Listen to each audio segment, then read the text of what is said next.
Assalamualaikum warahmatullahi wabarakatuh. Pada kesempatan kali ini saya akan mencoba memaparkan tentang resume materi berorientasi pelayanan.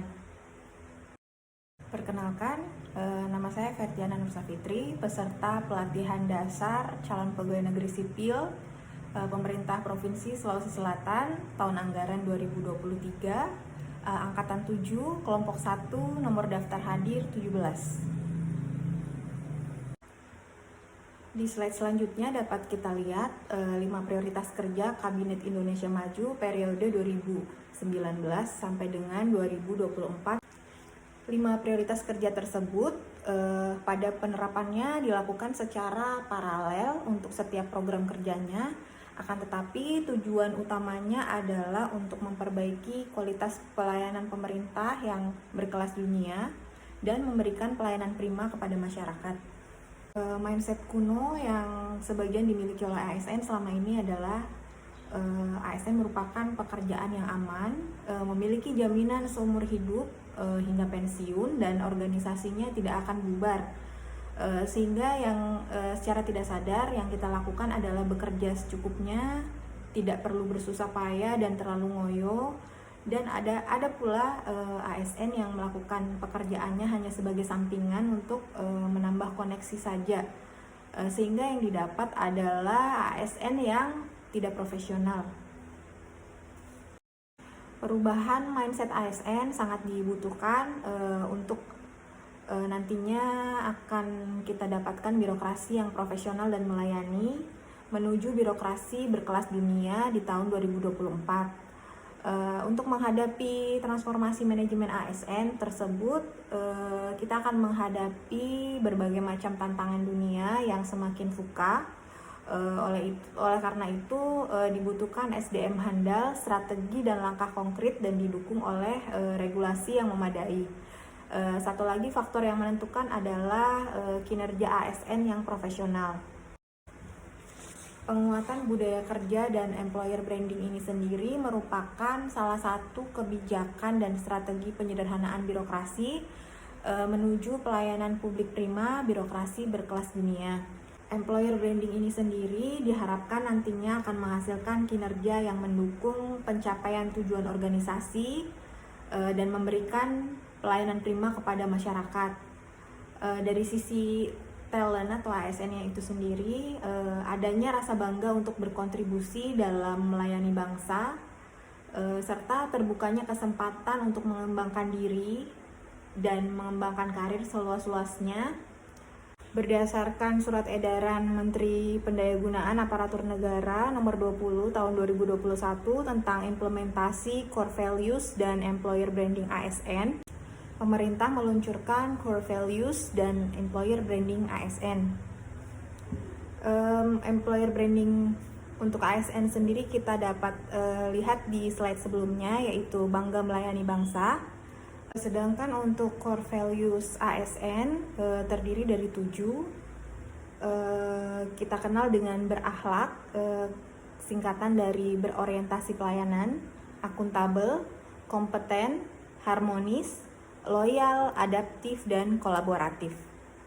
Kali ini yang akan kita fokuskan adalah pembahasan tentang berorientasi pelayanan, yang mana ini adalah komitmen dalam memberikan pelayanan prima demi kepuasan masyarakat. Selanjutnya adalah kode etik atau panduan perilaku untuk poin berorientasi pelayanan. Yang pertama adalah memahami dan memenuhi kebutuhan masyarakat.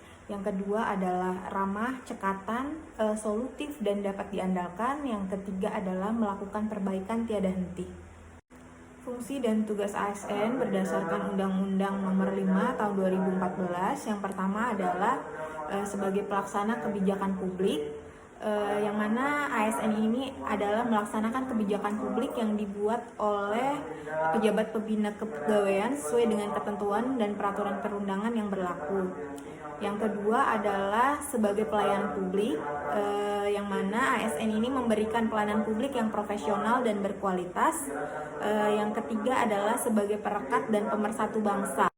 Definisi pelayanan publik menurut Lembaga Administrasi Negara RI tahun 1998 adalah segala bentuk kegiatan pelayanan umum yang dilaksanakan oleh instansi baik pemerintahan pusat maupun daerah dan di lingkungan BUMN ataupun BUMD berbentuk barang atau jasa dalam pemenuhan kebutuhan masyarakat.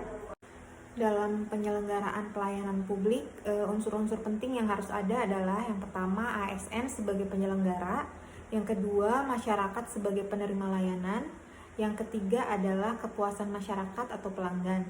Hak dasar atau fundamental dalam pelayanan publik yang pertama adalah pelayanan publik merupakan hak warga negara sebagai amanat konstitusi karena diselenggarakan dengan pajak yang dibayar oleh warga negara. Tujuannya adalah untuk mencapai hal-hal yang strategis bagi kemajuan bangsa dan negara yang fungsinya tidak hanya untuk memenuhi kebutuhan dasar saja, tapi untuk memberikan perlindungan bagi warga negara. 9 prinsip pelayanan publik yaitu partisipatif, transparan, responsif, tidak diskriminatif, mudah dan murah, efektif dan efisien, aksesibel, akuntabel, dan berkeadilan. 7 strategi peningkatan pelayanan prima. Yang pertama adalah menerapkan standar pelayanan. Yang kedua adalah melakukan survei kepuasan pelanggan atau masyarakat. Yang ketiga, pengelolaan pengaduan masyarakat. Yang keempat, menyediakan sarana dan prasarana yang dibutuhkan. Yang kelima, pengembangan inovasi. Yang ketujuh adalah replikasi best practice. Yang terakhir adalah perbaikan berkelanjutan. Berikut ini adalah beberapa contoh perilaku pelayanan prima yang mana dilakukan untuk menumbuhkan kepercayaan dan kepuasan masyarakat terhadap kinerja pelayanan yang telah diberikan.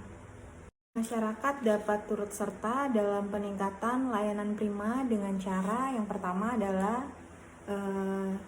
turut serta dalam penyusunan kebijakan, yang kedua penyusunan standar pelayanan dan maklumat pelayanan, yang ketiga adalah pelaksanaan survei kepuasan masyarakat. Yang keempat adalah penyampaian dan pengelolaan pengaduan pelayanan publik. Inovasi pelayanan publik dilakukan untuk mencari terobosan jenis pelayanan. Terobosan atau inovasi pelayanan ini tidak harus merupakan temuan baru, tapi bisa juga merupakan pendekatan baru yang merupakan perluasan dari inovasi yang sebelumnya. Inovasi pelayanan publik ini juga memiliki ciri transferabilitas, yaitu mudah ditransfer ke penyelenggara lain sehingga manfaatnya dapat dirasakan oleh lebih banyak orang. Ciri yang lain adalah inovasi pelayanan publik yang matang dan berkualitas ini bertujuan agar penyelenggara pelayanan publik yang lain dapat terinspirasi dan dampaknya bisa diterima oleh lebih banyak orang. Nilai dasar ASN yang berorientasi pelayanan bertujuan agar menjadi pedoman perilaku bagi ASN dan menciptakan budaya kerja yang mendukung tercapainya kinerja terbaik. Keberhasilan implementasi nilai dasar ASN ini jika telah terinternalisasi dan teraktualisasi dalam perilaku pegawai ASN, khususnya dalam memberikan pelayanan kepada masyarakat. Demikian pemaparan dari saya, lebih dan kurangnya mohon dimaafkan. Wassalamualaikum warahmatullahi wabarakatuh.